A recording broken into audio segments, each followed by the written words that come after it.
Hello viewers.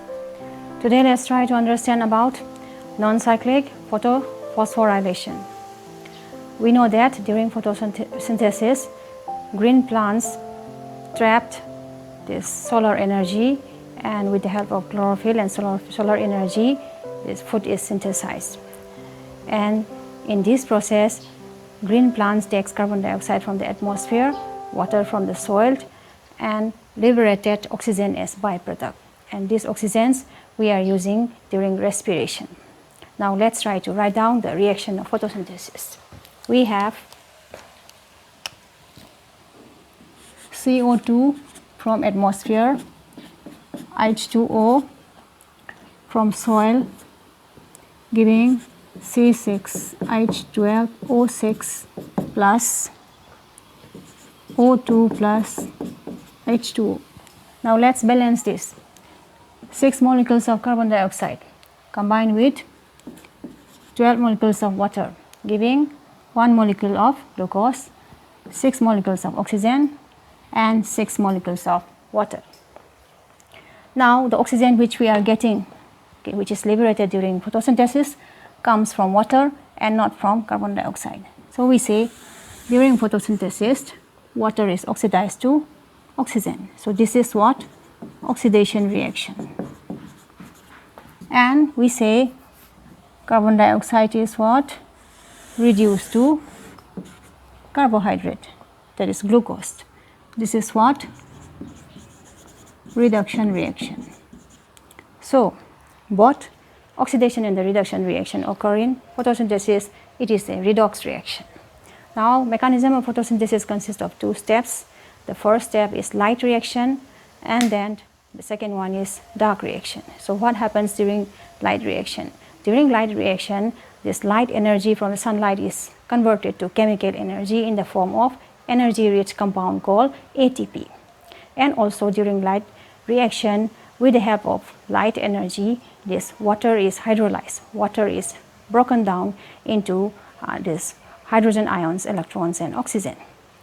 Now, breaking down of water with the help of light energy is called what? Photolysis. Photo means what? Light. Lysis means breaking down. So these 2 things happens during light reaction. Okay, synthesis of ATP and this photolysis of water. Now let's write down mechanism of photosynthesis. We have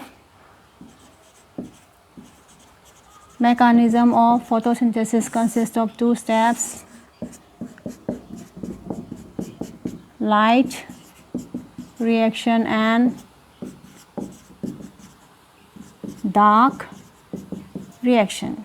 So what happens during light reaction?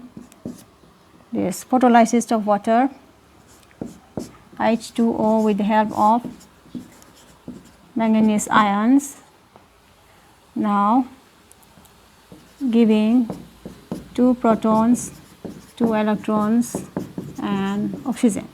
So in order to get 1 molecule of oxygen, we need 2 molecules of water.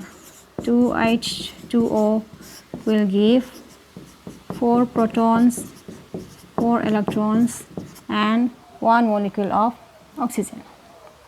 Okay, and also during light reaction, this light energy is converted into what? Chemical energy. Chemical energy. So what happened? See, during this, the energy-rich compound called ATP is synthesized. Okay, so what happened is that ADP this combines with 1 inorganic phosphate giving ATP. Okay, now we know that ATP is also synthesized in mitochondria. Okay, now the synthesis of ATP from ADP in mitochondria is called phosphorylation, because 1 inorganic phosphate is added to ADP. Okay, this is P. Now, when ATP formation takes place with the help of light energy, then it is called photophosphorylation. Okay, now we have here in light reaction 2 kinds of photophosphorylation. One is, let's write down cyclic and the non-cyclic. Okay, we have Photophosphorylation. Okay, we have this cyclic photophosphorylation and non-cyclic photophosphorylation. Okay, in this video we are going to discuss about this non-cyclic photophosphorylation. Okay, so this is about light reaction. Okay, now, so what happens during dark reactions? During dark reactions, the product of light reactions is used in dark reactions and food is synthesized. Okay, glucose is synthesized. Carbon dioxide is reduced to glucose during dark reactions by using the products of light reactions. Okay, we are getting what? We are getting this ATP and other things. Okay, it will be used in dark reaction. Now we are going to discuss about this non-cyclic photophosphorylation in this video. Now before going to this non-cyclic photophosphorylation, let's try to understand where does photosynthesis takes place in green plants. Okay, now we know that in green leaves and in green stems. Where in green leaves? So let's try to understand the structure, okay, the internal structure of green leaves. This transverse section. Okay, now I'm drawing here. We have epidermis. Okay, we have here upper epidermis and we have lower epidermis, and there, see, guard cells are present, stomata are also there, and inside we have several elongated cells without any intercellular spaces between them, and some cells are oval or rounded also, and these are having so much spaces, intercellular spaces between them. So these elongated structures without intercellular spaces, these are called as what? Palisade parenchyma, and these cells are called spongy parenchyma. Okay, both of them constitute what? The mesophyll cells. Mesophyll cells. Okay, now this photosynthesis occur, okay, in green leaves inside these mesophyll cells, because in these mesophyll cells chloroplast, okay, the site of photosynthesis are present. Okay, now here in mesophyll cells, where is this? In palisade and the spongy, these numerous mesophyll cells are present. The numerous chloroplasts are present in these what? Mesophyll cells. Now let's try to draw the structure of chloroplast here. It is having what? Double membrane chloroplast. Now inside this chloroplast, several stacks of coins like structures are present made up of thylakoids, or we can also say stacks of thylakoids. Okay, piles of coins like structures. Now these coins like structures are again interconnected by membrane. Now the matrix of this chloroplast, it is called stroma. We have here stroma, and these coins like structure, okay, in piles, these are called grana. Okay, and membrane which is connecting the grana are called stroma lamellae. Stroma lamellae. Now light reaction will take place inside this grana, and dark reaction will take place in stroma. Okay, so let's draw this. We know that grana is made up of this thylakoid membrane, so let's draw this thylakoid membrane here. This is the thylakoid membrane, bilipid. Okay, now inside this it is called lumen, and outside we have this stroma. Inside lumen, outside stroma. Now in this thylakoid, okay, this is thylakoid.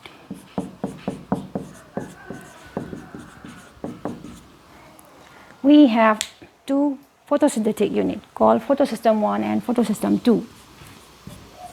We have PS2 and PS1. Okay, these two photosynthetic units, okay, will be used during non-cyclic photophosphorylation. Okay, now PS1 was discovered first. Okay, that's why the name here PS1. Now let's draw this structure. Okay, now both this PS2 and PS1 consist of what? This chlorophyll pigments. Okay, now reaction centers along with other chlorophyll pigments. Let's draw here. Now we have here first PS2. The reaction center is chlorophyll A. It is also called P680. Okay. Now this chlorophyll A, the reaction center, is also called P680 because chlorophyll A of this PS2 or photosystem 2 can absorb maximum wavelength of light having the 680 nanometer. Now this chlorophyll A is again surrounded by other accessory pigments. Okay, we have, apart from chlorophyll A, several other pigments: chlorophyll B, carotenoids, xanthophylls, so on. Now this will also absorb light energy, okay, of this one variable wavelength, their corresponding wavelength of light they will also absorb. P680 will absorb light of wavelength having 680 nanometer. Okay, now let's draw this photosystem 1 also. We have here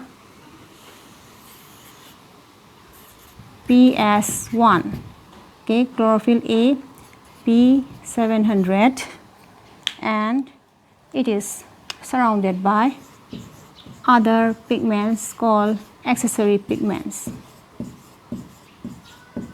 Okay, now these, okay, pigments along with chlorophyll A form the antenna complex. Okay, this forms the antenna complex. Now the reaction center, okay, of photosystem 1 is called P700 and the reaction center is what? 680 according to their this wavelength of light which they can absorb.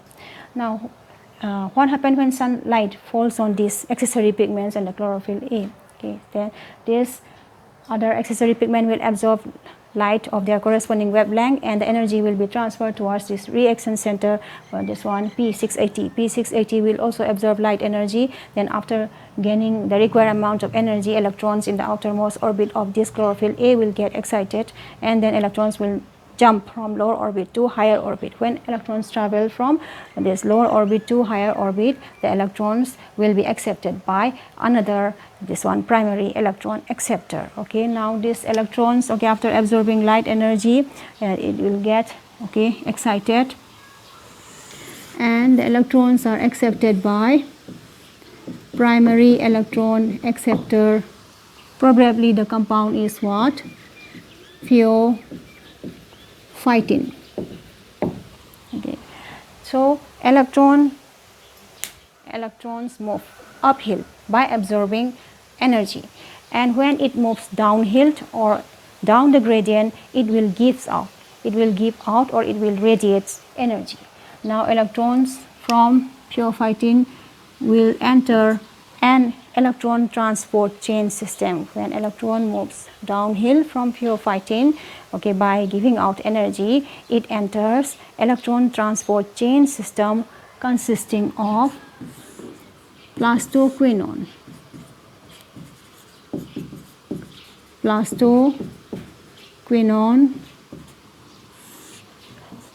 then cytochrome complex, and then plastocyanin.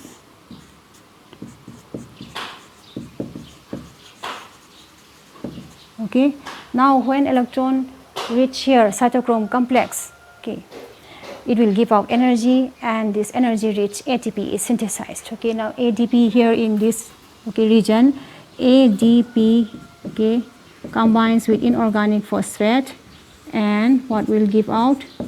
ATP will be given out. Okay, and then after that electrons will be accepted by this plastocyanin. So these three, okay, comprises the electron transport chain system, plastoquinone, cytochrome complex, and plastocyanin. And from plastocyanin, the electrons will be transferred to the photosystem 1. Okay. Now, what happened here in photosystem 1? Okay, light energy will fall, same thing will happen. Okay, these accessory pigments will absorb light of their variable wavelength, okay, their corresponding wavelengths, and then the energy will be transferred to reaction center P700.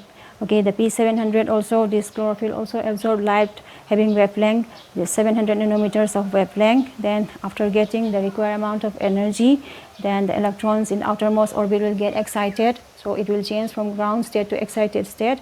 Then the electron jumps from lower level to higher level. Okay, so when the electrons move uphill, the electrons will be accepted by another primary electron acceptor. Okay, now after gaining this light energy, okay, the light energy will be transferred here.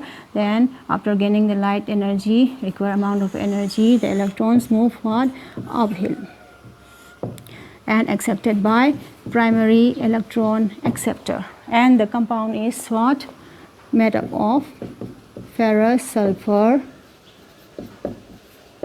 proteins. Okay, see, from this primary electron acceptor, the electron will be what? Accepted by ferridoxin. Okay, from ferridoxin, the electrons will be accepted by NADP plus, and NADP plus will be reduced to NADPH plus hydrogen ion. Okay, so the reaction center P700, okay, is associated with an enzyme called NADP reductase. This enzyme will help in the reduction of NADP plus to NADPH2. We can say NADPH plus H plus this one. Instead of this, we can say NADPH2 also. Okay, so an enzyme called what? This reaction center P700 is associated with an enzyme called NADP reductase enzyme.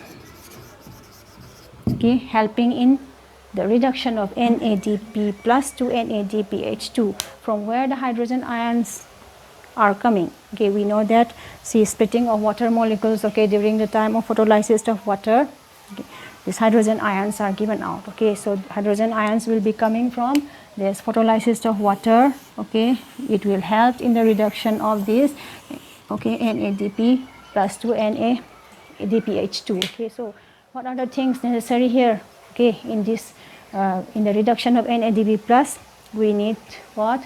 This electrons, hydrogen ions, and this NADP reductase enzyme. Okay, they will help in reducing NADP plus to NADPH2.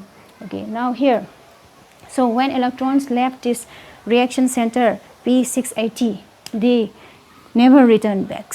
Okay, here in the same thing happened in this P700 also. The electrons are not returning back to their original position. Okay, that's why this is called what? Non-cyclic. Okay, not returning back. That's why non-cyclic photophosphorylation. Photophosphorylation, here ATP is synthesized here. That's why the name. And non-cyclic because the electrons are not returning back to their original position. Now then electrons holes are created. Okay, so the electrons left. That's why what happened? Electrons holes are created in this reaction center photosystem 1 and photosystem 2. Okay, then the electrons, okay, how the electrons will be filling up? Okay, from where the electrons will fill up? For this photosystem 2, okay, for this reaction center P680, the electrons we are getting from the splitting of water molecules here will be coming to fill up.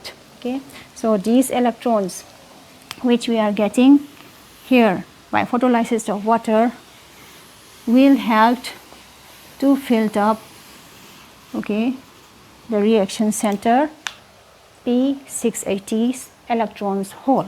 Okay, and it will come to ground state, from excited state to ground state. Okay, and here also the reaction center P700, okay, electrons left. That's why electrons holes are created here. Okay, so the electrons will be supplied from the electrons coming from plastocyanin. Okay, we remember that from 680 electrons are liberated. Okay, then the electron reaches plastocyanin, and from plastocyanin the electrons will be accepted by this P700 and the electrons will fill up the holes and it will again come to the ground state position. Now here, okay, we know that the electrons travel upstream, okay, upward, okay, uphill, and then down the gradient, and again then by gaining energy it is moving what? Upward, and then passes to pyridoxine, okay. So this type of structure, okay, due to this movement of electrons, we call this whole, okay, structure as jet scheme, okay. So this is also called what? Jet scheme. Now jet scheme, this structural arrangement. Now what are the products we are getting from this non-cyclic photophosphorylation? So see, we are getting this ATP and we are getting what? NADPH2 also, okay. These products of light reaction, non-cyclic photophosphorylation, will be what? Will be helping in dark reactions, okay. We know that, I already told that during dark reaction carbon dioxide is what? Reduced to glucose and food is synthesized, okay. So these things will be helping in dark reaction. Now ATP, this ATP will supply energy during dark reactions, and this NADPH2 will help in the reduction of carbon dioxide to this carbohydrates, okay, glucose. Now light reaction, why it is called light reaction? Because we know that, we already know that light is necessary, okay. Light is necessary, light energy is changes to chemical energy, and this photolysis of water also takes place. That's why the name light reaction. Why it is called dark reaction? Because light is not needed, but the products of light reaction, that is ATP and NADPH2, are needed, okay. So dark reaction does not require light, light reaction requires light. That's why light reaction takes place in presence of light. Dark reaction may take place in the presence or absence of light. So this is the explanation of non-cyclic photophosphorylation.